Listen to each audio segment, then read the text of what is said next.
What if the problem isn't the dating pool? When a client keeps experiencing the same disappointing outcome with different people, repetition becomes data. The question is whether the client can see the pattern, whether the matchmaker should address it, and how we can offer honest feedback without shaming the client or stepping outside our professional boundaries. Today, we're exploring how InnerVue can help matchmakers understand the gap, and I am so excited for this conversation. So let me bring on Allison. And Allison, rather than having me read a formal bio, tell us about the experiences in behavioral psychology, coaching, and leadership development that led to creating InnerVue. Mm. Thank you, Arlene. Thanks so much for having me. I'm really looking forward to our conversation today. Um, I honestly think when I sort of distill it down, that this was this developing of InnerVue was in the works since childhood, sort of since saying, I want to know, why do people do the things they do, and how do they show up the way they do, and how come they're not aware of it? I think it was there all along, but I did go to college and study psychology. And beyond that, actually started as a psychotherapist. And I worked with individuals and couples, sometimes in really challenging and difficult relationship dynamics. And I would see frequently how people would have a one perspective about how they show up, but other people, that they're in relationship with would feel them or experience them very differently. Um, I then didn't stay in mental health. I pivoted into industrial organizational psychology, where I worked with, organizations on selection and promotion, and that led into coaching. And I continued to see this sort of same dynamic about how relationships sometimes go sideways or fall apart because there's this lack of ability to understand how we're showing up, or to be able to communicate with somebody what your experience with them is. And it felt like there was something really important in being able to get that kind of feedback. In my coaching world, I often debriefed people on 360 assessments. Those are sort of multi-rater assessments that you find sometimes in a workplace, where people get feedback from their direct reports and their peers and their boss. But it's just workplace focused, and it's only provided the information provided by the people you work with. But what about the rest of our lives? We have customer experience surveys and feedback surveys for everything else, but it doesn't seem to exist for the thing that's so foundational to most of our lives. And that is like our deepest relationships, or those that we want to get into. So we created InnerVue as a way to anonymously and safely invite people from your sphere, friends, family, colleagues, clients, exes, people you play pickleball with or book club with, people that experience you the most, to be able to provide feedback in a way that is anonymous and protects them, but is also kind and constructive and protects the individual. And as I've talked to people in the matchmaking space, I feel like what I hear is that sometimes the hardest part of the job is being able to convey to clients, here's what's going on. Sometimes clients are a little bit resistant to hearing that kind of information. And so it makes it hard for matchmakers to maybe be able to always share the truth in their coaching. So it just seemed like it aligned together that this would kind of help matchmakers be able to share with their clients, this isn't just my opinion, this is data from your world. And now we can coach on it, and we can develop the skills that maybe are getting in your way when you're having what could have maybe otherwise been terrific matches. Yeah, I was very excited when you reached out to me and I saw what this platform was about, because I think it's really needed. And, I always say that my superpower is to see patterns, but not everybody can do that. And so having a tool that can help you really garner information that you wouldn't otherwise be able to obtain, but also um, the way it's laid out. And we're going to get into all of that, because today we're exploring how InnerVue can help matchmakers understand the gap between how people see themselves and how others experience them. And we're going to look beyond dating and discuss practical uses as well for client coaching, personal branding, team development, and hiring. And I think that's really important because a good majority of folks that follow us here on the Matchmaker Mentor podcast and platform are owners of companies and they're hiring. And I think it's a great way to be able to discern if someone's a good fit for their culture.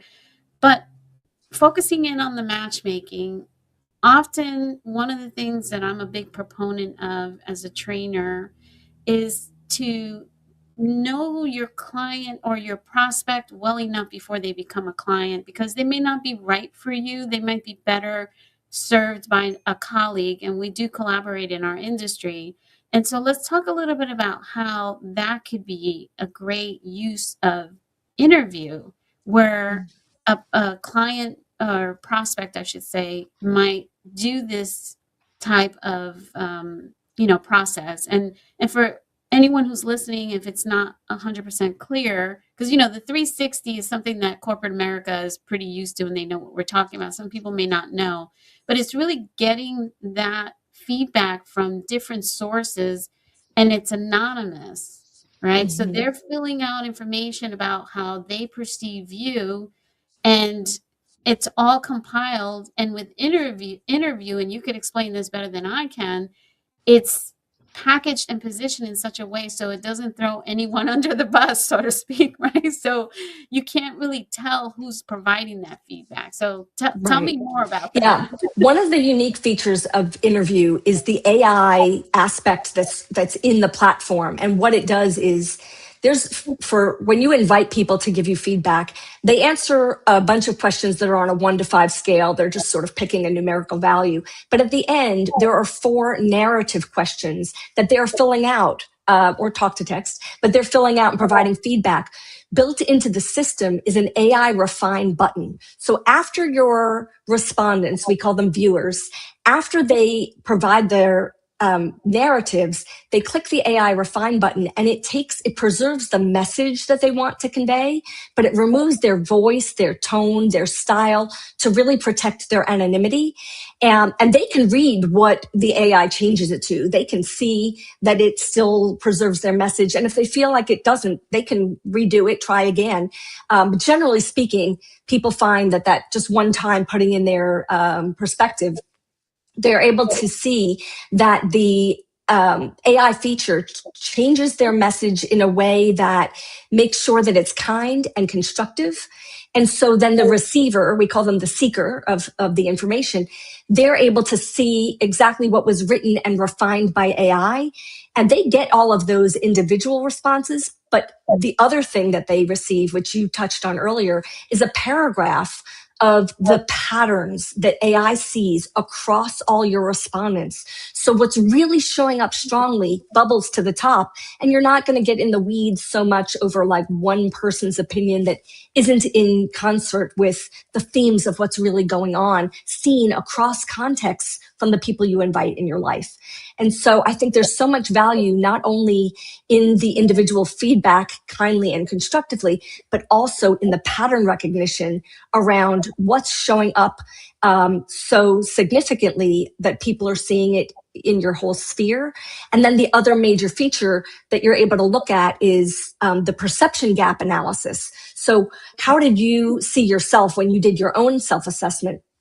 And how does that compare to the values that are provided by your viewers?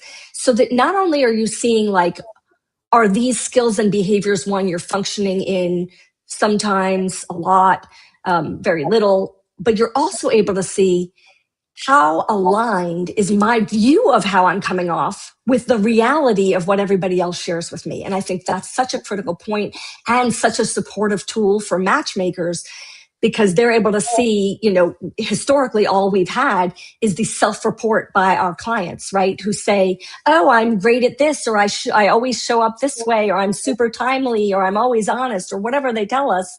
We're now able to get a better, bigger picture of, is it true based on the reality of the feedback everybody else provides? And now how can we coach them into something that maybe would help them more if they develop some skills in certain areas that might help close the gap, as well as getting them to see, it's possible sometimes that in certain areas, your perspective of how you show up does not align with what the people around you are experiencing. And like, let's work on that. Let's grow that so that your next match is more aligned with what you're looking for. I think that's such an incredible opportunity to be able to access this type of information, because I remember when I was a coach and a matchmaker, I used to use science and research as the bad guy. Like, okay, you might think this, but here's what the science and the research shows. Now you could say, here's what we're seeing specifically. I mean, it's so targeted where you can actually not just, for example, right now I'm thinking about this is a prospect before you even take them on as a client, because what'll happen is people show up in a certain way and maybe they're not self-aware, or maybe it's just a whole bait and switch. And then when you're working with them over time is when you realize, oh my goodness, this is so different from what was presented. And if you're not good at picking up on that, this tool can really give you some incredible information. But now let's make believe everything's good. They come on as a client and you're setting them up, right? Now, matchmakers typically will garner feedback every time that they set up couples or matches, Yep. introductions. And what they want to hear from both parties, how things went. And there's sometimes such a huge disconnect between the parties. And it's, and when you're in matchmaking, what you try to do is not throw anybody under the bus. So you wait until you get enough feedback before you can then address it. So I would imagine with this, what we would do if somebody's a matchmaker using this tool is they would send out this questionnaire and then wait until 3 or 4 people have filled it out and then combine all of that. Because, I always used to say to my clients when I was matchmaking, don't worry, I want your honest feedback. I'm not going to throw you under the bus to the point where if you run into this person in the street, they're going to cross the street. So, but it was always handled in that way. So I think this is a great way to do it. Now, my question, I guess, is, are you able to, as the practitioner, decide what questions to ask, or is it a questionnaire that already exists? So it's essentially like a survey that already exists, and it covers 14 different skills and behaviors that we know from research are aligned with success, both personally and professionally. So it's things that include anywhere from interpersonal effectiveness, communication, conflict resolution, composure, to things like humility and authenticity and personal drive, positive outlook. So it's skills and behaviors like that, competencies that are that style. One thing I do want to say is we instruct seekers to invite a minimum of 8 people and a maximum of 30 is how the system is set. And you can't generate a report until you have at least 5 respondents. So that too helps protect the individuals who are providing feedback, because we don't have just 2 people give feedback and we generate a report, and now it's easier to identify who said what. So that helps protect it as well.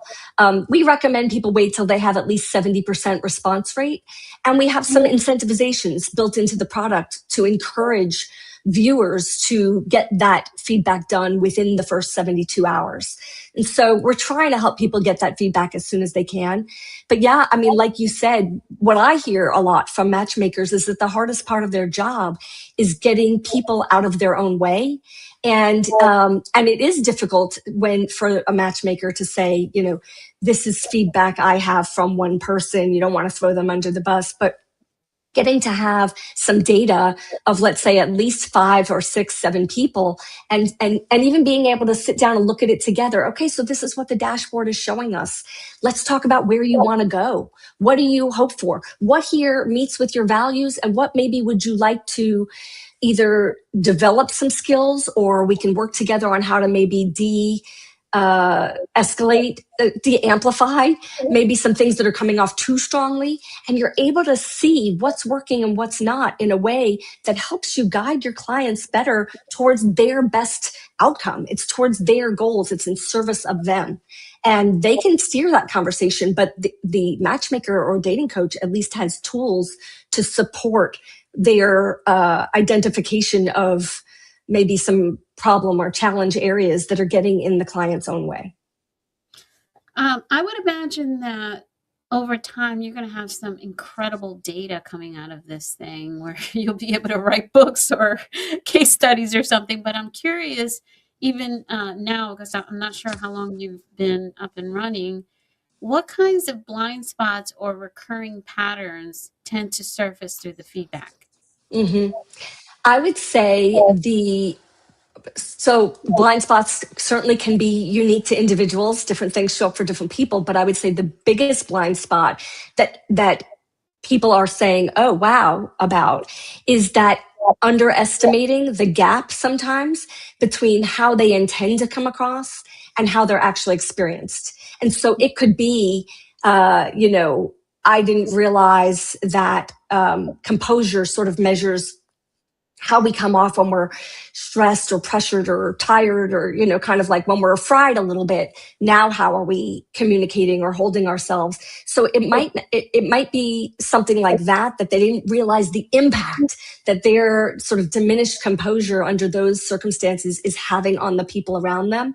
But I would say that while it could be composure or it could be communication or it could be any of the different competencies, the thing that seems to have the biggest impact is, the gap between my awareness and what they're telling me. And it's not generally across the board, across 14 different competencies, but there will usually be, at least one or two that show up where you go, wow, I was way off and I didn't realize that.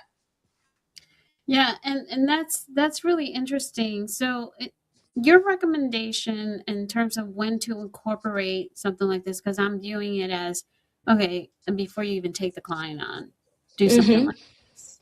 What other stages do you feel are most useful for this type of tool, and in terms of how a matchmaker would use it? From the matchmaking perspective, because there's also, we're going to talk a little bit about the owners, and we happen to have one in the audience here who owns a company. But just from looking at it from as someone who's coaching clients or matching clients, what are the best stages for them to be using the tool? Yeah, I think it's an interesting perspective to ask people to do it before taking them on as a client, because I imagine, sort of what you alluded to earlier, there are times that people's self-perception might be so skewed that you could know going in, this is going to be really difficult. And so I could see the value in having that be one of the determining factors. Is this person even coachable? Do I want to take them on as a client? I think that's a great idea. How I had previously thought about it was as part of the intake process. So just one of the assessments that they complete, that they ask people in their sphere to provide feedback to them because it helps them grow. I think there's something valuable to be said for any matchmaker that is using a product like this, that they're able to say, hey, I ask this of all my clients. So the people I match you with are also going to be growth mindset oriented, emotional intelligence oriented, personal development oriented. Like, they're going to care about that because they chose me to work with and went through this process. They're going to be looking at relationship science, as relationship dynamics, as being material and important to what they want as part of their life moving forward.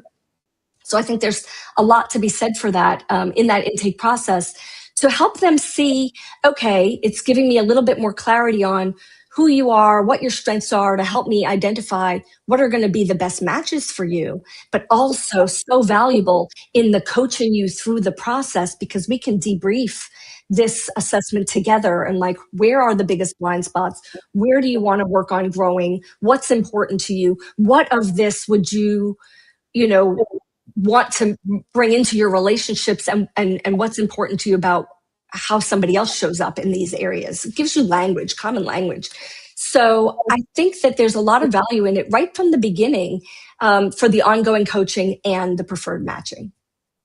And so, how could a matchmaker use InnerVue when a client repeatedly says there's no chemistry or Mm. rejects otherwise compatible introductions? Would that be a good way as well to be able to garner? But I'm just picturing you do this assessment and they're self-reporting, so that is always challenging when people self-report because that's part of the delusion, not to be mean, but sometimes we're very delusional about ourselves. And then so you're getting feedback from a community that they are selecting, Hmm. but then now they're in your world and you're matching them or coaching them. Hmm. Um, so then what happens there? Like how do we use this tool more effectively? Yeah, I think that the data provided by InnerVue is going to be used more effectively right from the get-go. That is going to minimize some of those difficult conversations later when there's just repeatedly no chemistry, because I suspect that some of that data that shows up right from the get-go, because it isn't just self-reported data, because you're able to see not only what they say, but how does what they say compare with how the person sees themselves. And those conversations are going to happen before you even send them out on that first match, on that first date. And so you're going to have a lot more insight going in around what they're looking for, what's important to them, where their values are.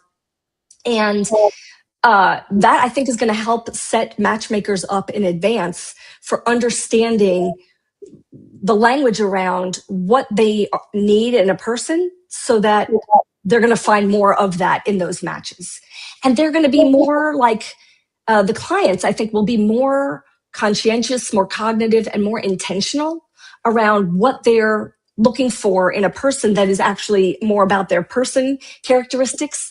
And I think it's going to shift the conversation of what's going on with some of these more challenging clients. And I suspect that some of the really more challenging clients might even self-select out and say, I don't want to know that much. And so that tells you something too, right? About their relationship success likeliness if they're not really interested in the human side of themselves or the other person.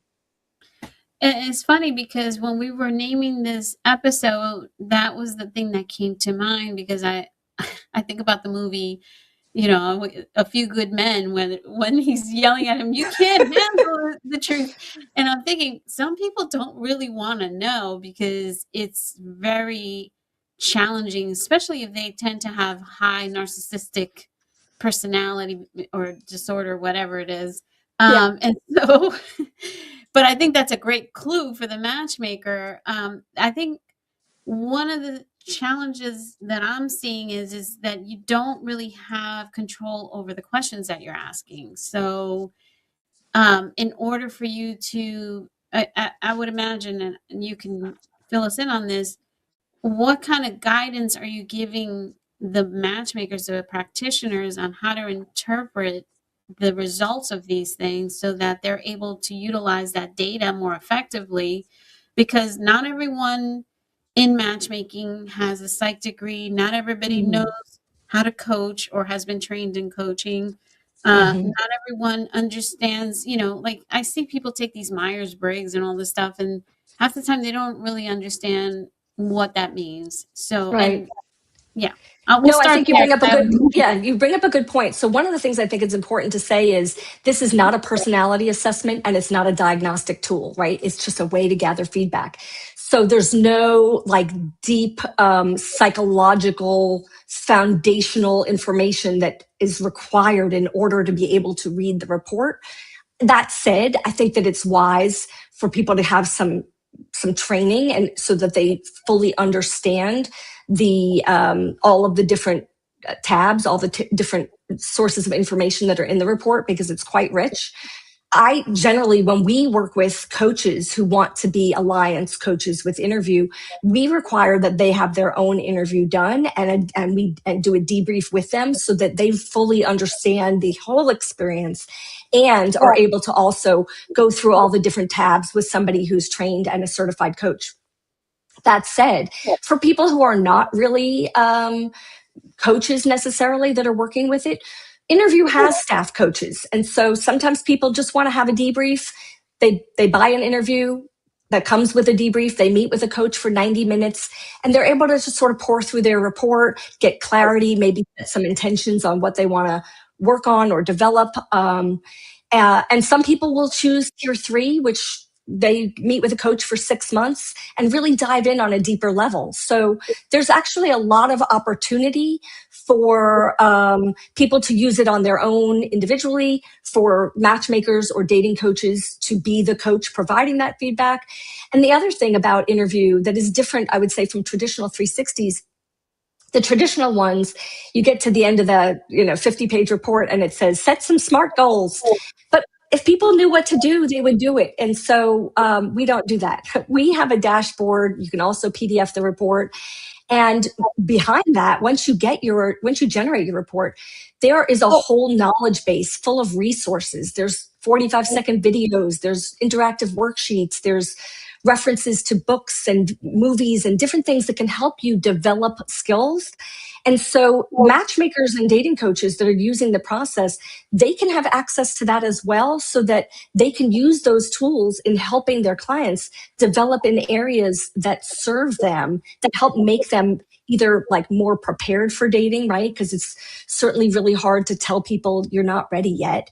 But it is a way to say, hey, this is something I think is going to help develop you to reach a degree of maybe confidence or clarity about yourself that is going to make you a better dating partner and is going to help you match more succinctly with what you're saying you want in a mate. Yeah, and you touched on this a little bit, but I sort of want to segue into, the practitioner using the tool first and foremost to experience it and understand it.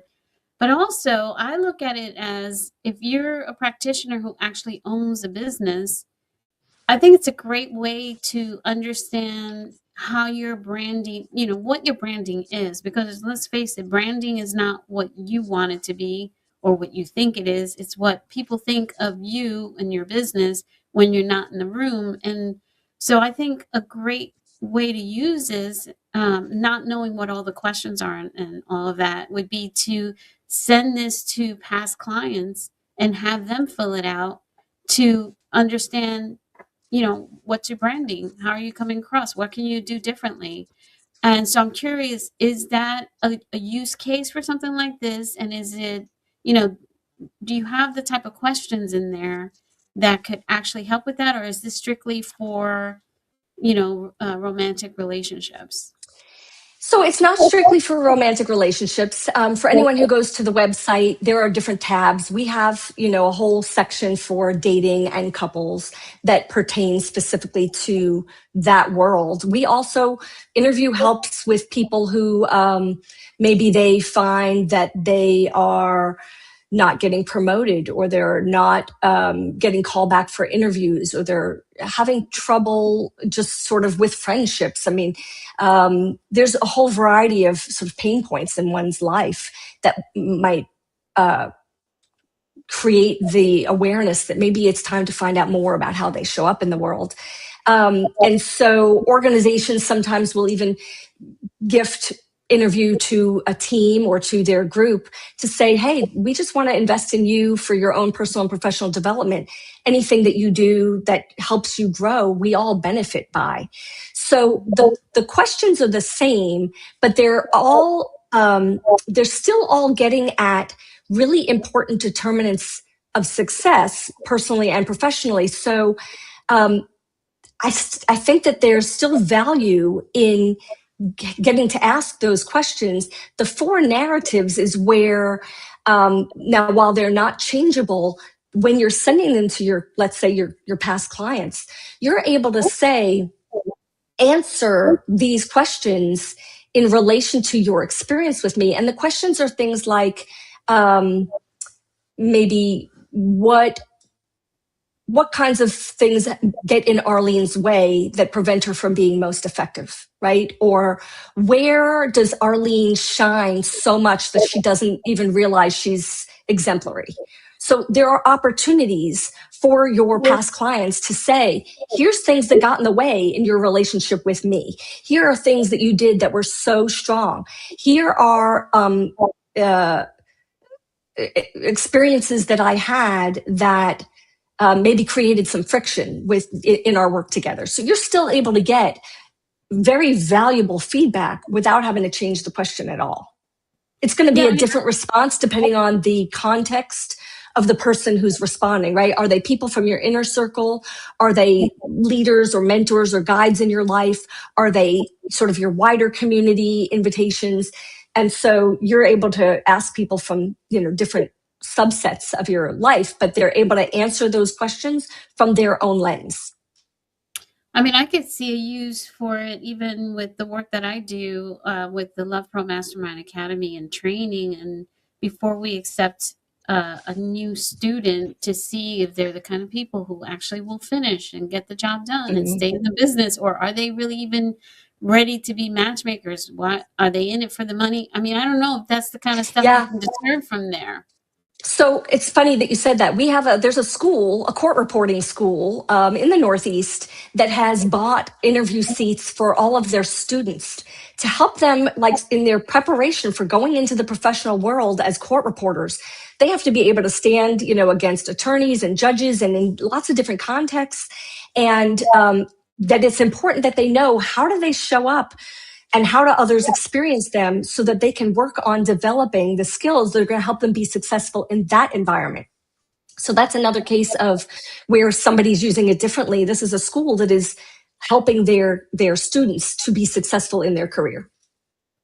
Yeah, and I'm really excited about this product. Who are the people using it now? Like, how are you now? You mentioned the school, but based on the cohort you have right now, like what are the use We have cases? all kinds of people that are using it. I mean, we had a company, a local company here in Austin that gave it to their employees. And so there was leadership team people that were using it. There were, individuals throughout that organization that were using it. And then, when each one is inviting 8, 12, 15, 20, whatever people, those viewers get exposed to it. And then some of them say, you know what? This would be interesting for me. I'm early career. I want to know more about how I show up so that I can put my best foot forward in, interviews or on the job. We have people that are maybe newly divorced and they go, I'm in just a different stage of life right now. I'm trying to reinvent myself. I'm trying to renew.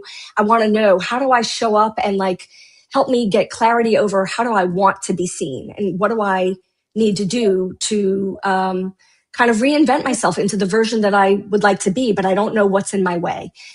There's people from just differing backgrounds and differing situations in their life where they're wanting more information to just help them make their best choices. Sometimes it might be somebody that heard about it through a church and they're, again, like from a more religious perspective, leaning into how do I show up best and where do I maybe not realize that my, lack of accountability gets in my way, or, I know I struggle with time management, but I don't know what else I'm struggling with. And let me also say, it is not by any means, and I know I've sort of represented in this call as though it's all about finding your blind spots and maybe what you're not doing right, or, where you need to grow. There is absolutely a lot of people that report some of the best benefits of the InnerVue report is the hidden strengths that they see. And so people find, wow, I had no idea that people come to me for encouragement and think I am their resource. I didn't know people thought of me that way. Now I sort of have more confidence. I stand a little taller. I know something fabulous or wonderful about myself I didn't recognize in me. I didn't know that people come to me for conflict resolution or because I have such a positive outlook. That happens every day where people discover hidden strengths that they just were going through life sort of not giving themselves credit for because they just didn't realize the value they provide to the people around them. Well, I imagine that is probably the biggest category because most of us don't take the time to smell the roses and recognize the positive things about ourselves. I think people are mostly self-critical. And Yeah. so I'm curious, if someone were to take this assessment, does it make sense once they've gone through some sort of process? For example, I know Nadine's in the audience. She's a coach. She's a professional coach and matchmaker. If she's coached someone for 6 months, would it make sense for her to give the assessment again, or to Mm. bring more new people in to provide feedback to see if something has shifted? Or are the assessments that come out of this essentially like almost like a personality type that doesn't, I don't know. I'm just trying to figure out how to use this tool Yeah. in the most effective way. Yeah. So I have a couple of answers. One is, for some people, it won't be an intake process, right? You might already be working with clients. And so if you're somewhere down the line and you might say, you know what? I think having more information would help us. It Mhm. will, like, remove for the matchmaker or coach the it sort of helps soften the idea that they have to dare to say the truth, that they have to say, maybe you have unrealistic expectations. It gives them data, and it gives them a voice outside themselves, so that rather it being like me as the matchmaker, kind of against you in this, trying to convince of what's reality. It's like, here we can sit side by side as partners and we can look at the data out there. What do we see together? And so I think it shifts for coaches and matchmakers that dynamic in a really valuable way. The other thing I'll say is, for people who are using InnerVue, usually it's at the tier 2 or tier 3 level. What comes with it is called a pulse survey. And so 6 months later, a little 2-question survey goes out to the viewers just to basically say, I've been working on X. Do you notice a difference? And boy, is there an impact when people know that others are watching and are looking for growth, that they're paying attention to. Are you showing up differently? It sort of plants the seed for people to maintain more conscientiousness and intention around how they show up. And so that too just helps them be more successful in growing and developing the skills that are important to them. So there is that option for that sort of 2-question, not a big, it's a 1 minute. They just have to say, are they noticing a difference in a positive way? So there's that. And then we generally will say, you don't really need to take an assessment more than once every year or two. It is not like personality. It's not fixed. It's not stagnant. These are all skills that anybody can learn and develop and lean into and grow. So there's absolutely the opportunity for somebody to develop in ways that align better maybe with what they're looking for, and with what the people who they hope to be with are also looking for, so that they become a better match. So yeah, the company has not been around that long. We had our first sort of rendition of it come out in early 2025, but that was when we partnered with a platform based out of Australia. We actually decided that it didn't meet enough of our needs or enough of the vision. So we built our own technology, which just launched this last February. So we've had now some people go through their second round of InnerVue after, I don't know, maybe 14 months or something like that.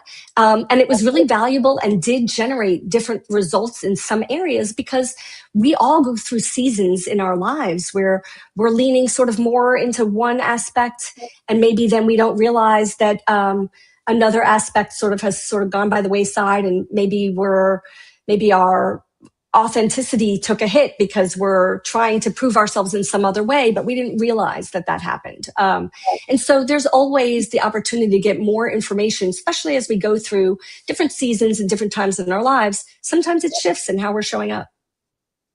I love this concept because people always say, I did the work. I've been working on myself, but this actually will show you, here's how you're perceived. And then if you were to do it later on, or the hidden features, which I want to hear more about, of the 2 questions that go out, right?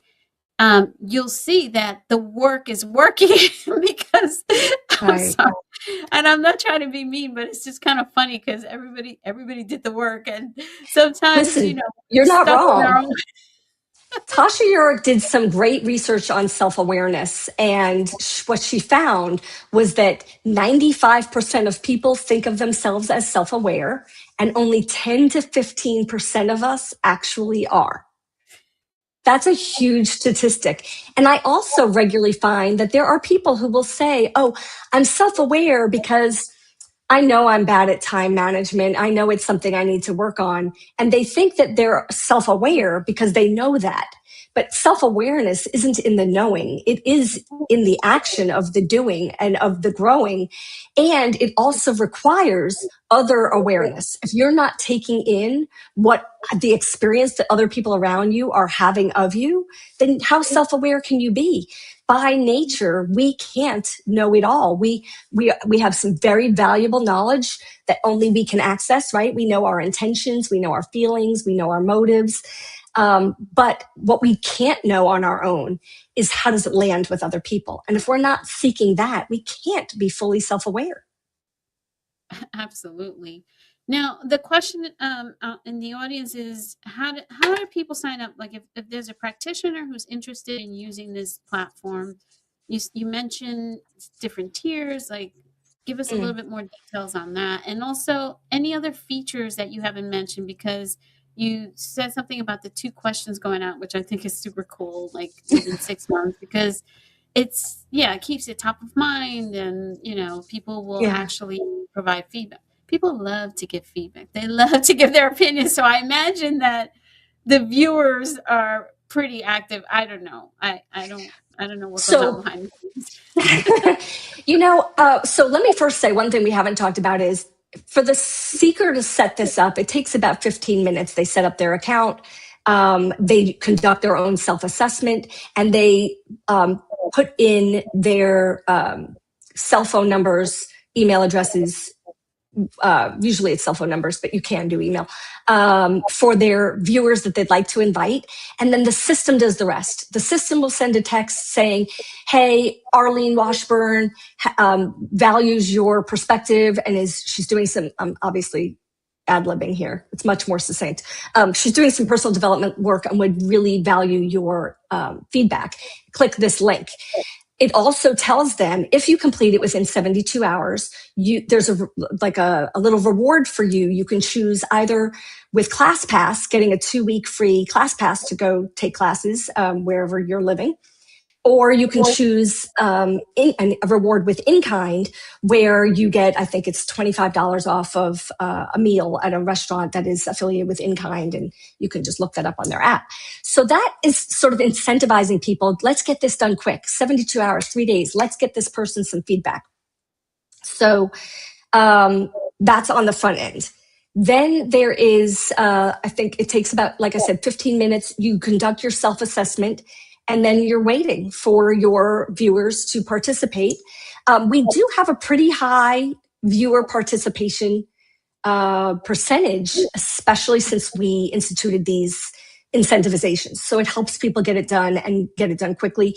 The system also sends out little gentle, friendly nudges to remind them. So if somebody doesn't get it done right away, every few days they'll get a reminder saying, encouraging them to participate.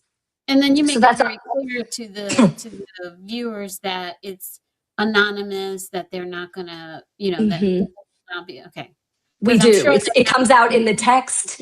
It's on, I think, every page to assure them. And then they get to see when they're writing that narrative and they see they have to press that AI refine button, they're able to see how does it change their language, and can help also give them some assurance of like, okay, I'm protected, I'm covered. And one of the things that I really love about it too is for those people, even if they're not interested in personal growth, even if they're not going to do their own interview, the AI Refine sort of planted a seed for those people of, hey, here's a nicer, kinder way of being able to convey the message that you want to send. And maybe that helps them show up a little nicer in their next oral communication as well. So a little bonus there. The pulse survey that you asked about, yes, it goes out 6 months later.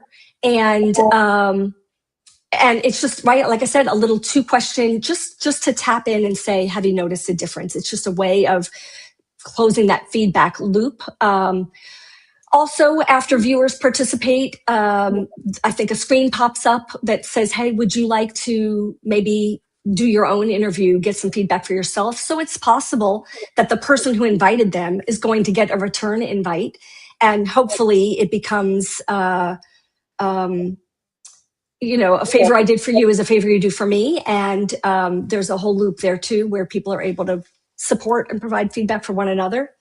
You asked about if a coach or matchmaker was interested.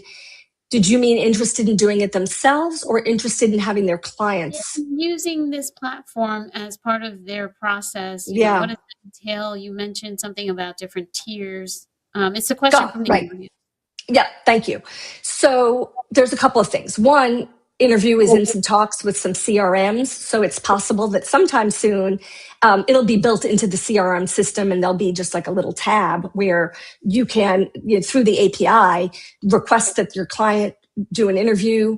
Your system or that CRM system will send them on a link straight into the InnerVue functionality. They'll go through all the motions there, and then you'll be able to just upload the report right into that CRM. So that's on the horizon.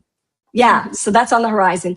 And then the tiers. So tier 1 is designed for the individual user who just wants to get feedback and do some self-guided growth afterward.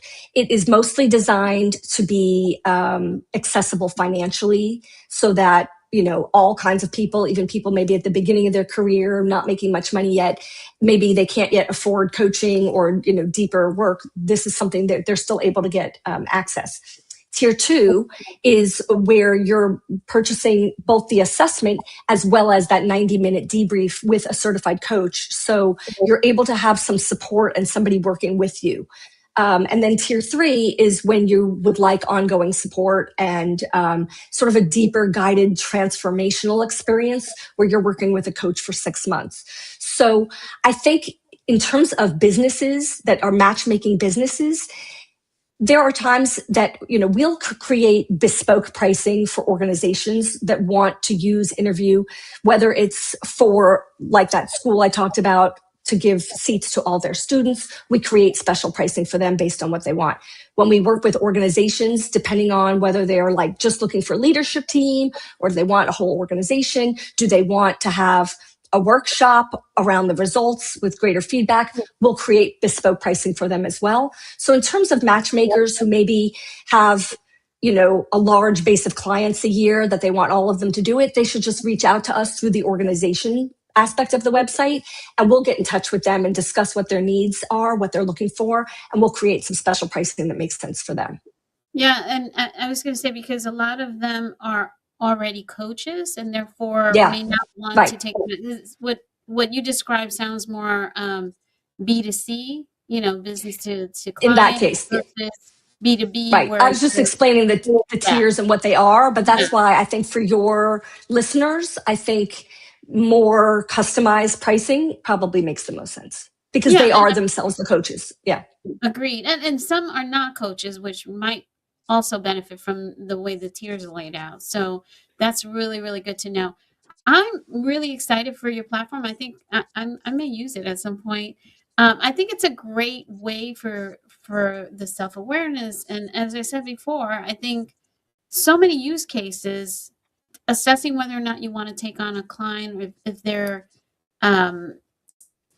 open, because for me, when I was a matchmaker, if somebody was not coachable, there was no way I was going to take them on as a client, because it was just going to create a lot of friction throughout the whole experience, right? Yeah. And then also, if you find that you've gone through a whole process with them, let's say you don't use it in the beginning, and now you're seeing that these people are really struggling to connect, and there's always something with them, doing something like this will help really. Yes. After a few It's a gift. Yeah. Yeah. And then I also see it as a benefit if you're hiring staff and getting recommendations, especially if they're being referred, or I think that might be an interesting way to know if they're a good culture fit. or if you want to offer So training to your staff.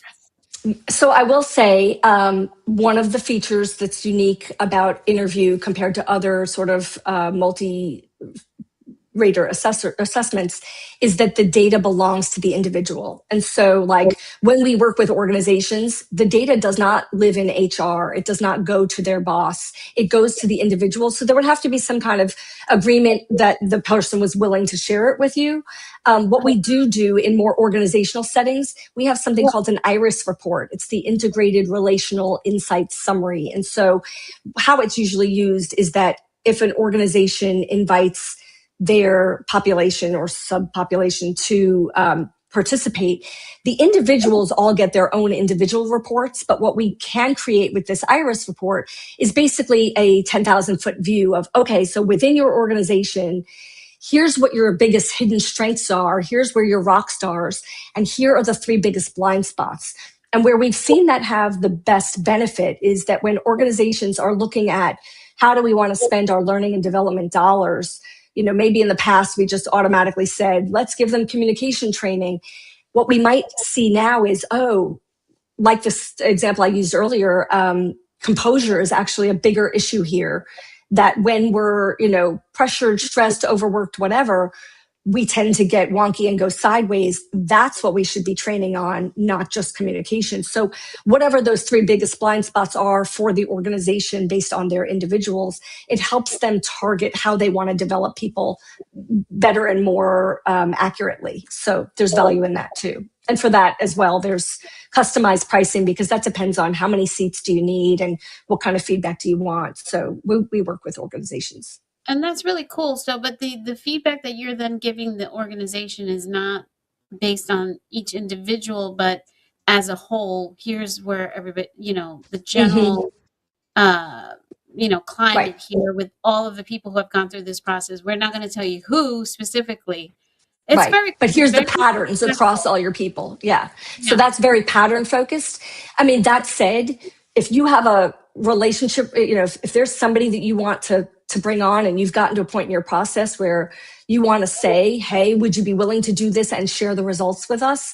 That's up to them. There is a way in the system that we can have it set up where an individual can allow a certain person access to their dashboard, and they can allow it and they can unallow it. So there is the functionality to be able to do that. I think it's great. I'm really excited for this tool. I think it'll be very helpful, and I like that it's so respectful of the individual, so that they feel like, as you said, they own the data. It's really to benefit them, and it's very useful. And in the matchmaking world, our goal is always to help our clients get better at connecting and putting their best foot forward. And I think this is a great tool to be able to do that. So thank you so much, Allison. This has been so incredibly informative, and I'm really surprised that this doesn't already exist. I was too. I searched high and low. I'm like, there's got to be out there. There has to be a way for individual people. What if you don't work in a Fortune 500 company? What if you just want to know more about how you show up in the world? And I really couldn't find it. So I thought, okay, necessity is the mother of invention. Here we go. Yeah, this is genius. So if anyone wants to get in touch with you, look into using the platform for themselves or as an enterprise tool, what's the best way to get in contact with you? The best way is really to go to the website. It's yourinnervue.com, and that's yourinnervue.com. Excellent. And of course, we'll include all of the information in the show notes. Thank you so much for this time and for coming up with such a great idea. I think it'll be very useful. And if it gets added to Matchmaker CRMs, I think that that's going to be pretty amazing. So thank you. Thank you so much for having me. It's been great. I appreciate it.